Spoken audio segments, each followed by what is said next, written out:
This is English shorthand dictation number 157 and the dictation speed is 140 words per minute. Ready? Start. Parliament is the apex deliberative body to discuss issues of national and international importance. Since time at its disposal is scarce and precious, a proper procedure is to be followed for raising and discussing issues in an orderly manner.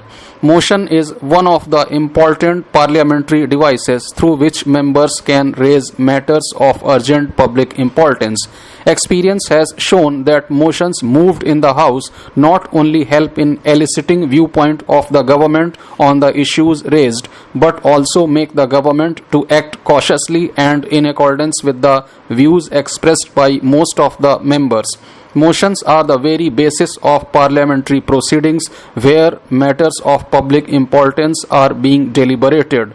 Resolution is yet another procedural device for ascertaining the will of the House on matters of general public interest. This brochure is intended to serve as a handy guide for ready reference and to give a clear view of both motions and resolutions.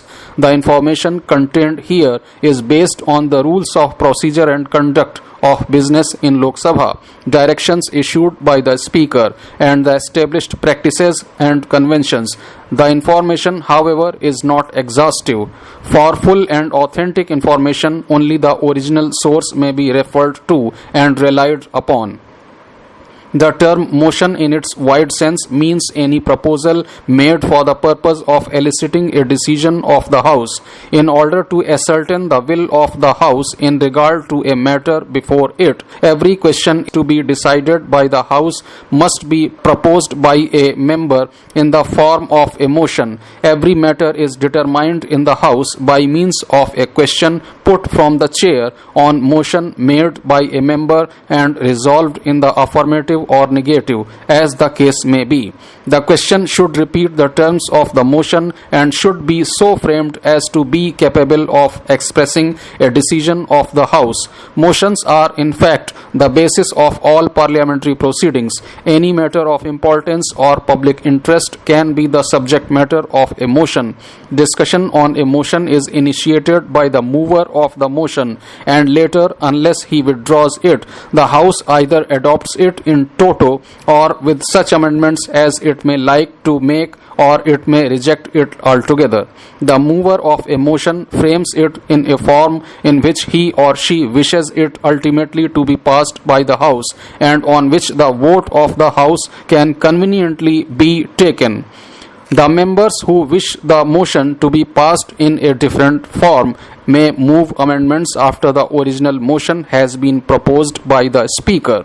These amendments too should be in the form in which the motion as amended can be passed by the House and must therefore be relevant to the subject matter of the main motion.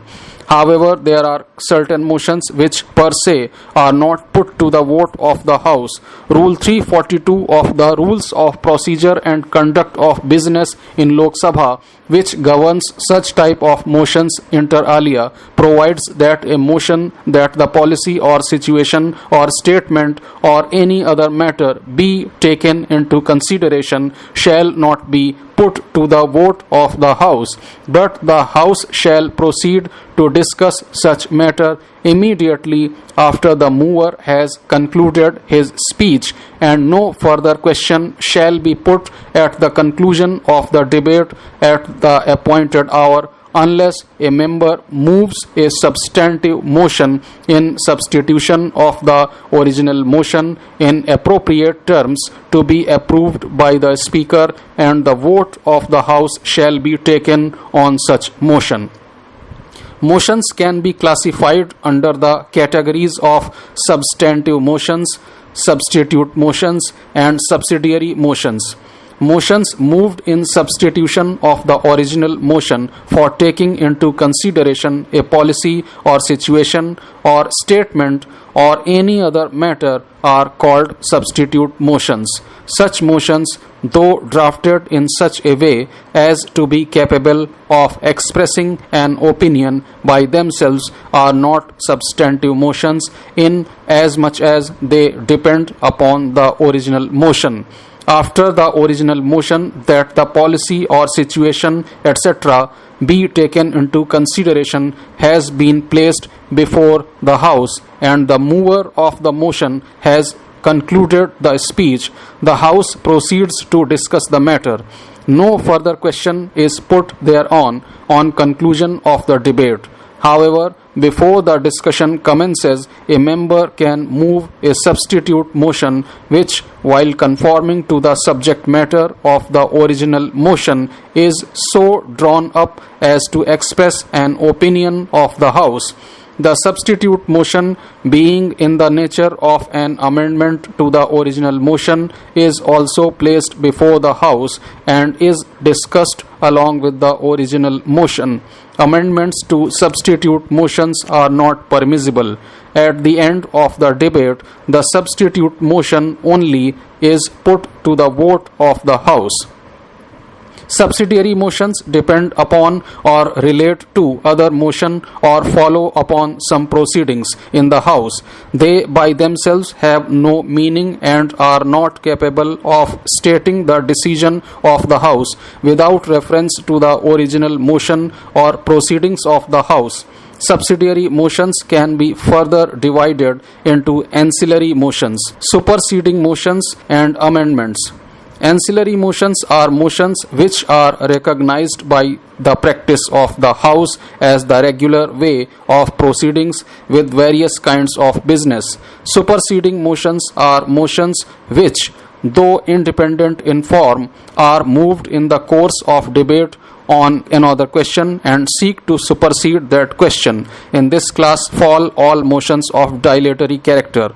Where the speaker is of the opinion that the superseding motion is of a dilatory character, in as much as no unforeseen or new circumstance has arisen to warrant recirculation or recommittal of the bill, the speaker is empowered to put the question upon it forthwith or even decline to propose the question. However, when a superseding motion is moved and the speaker does not hold it to be dilatory, the motion is proposed as a new question superseding the original question and has to be disposed of before the debate upon the original question can be resumed.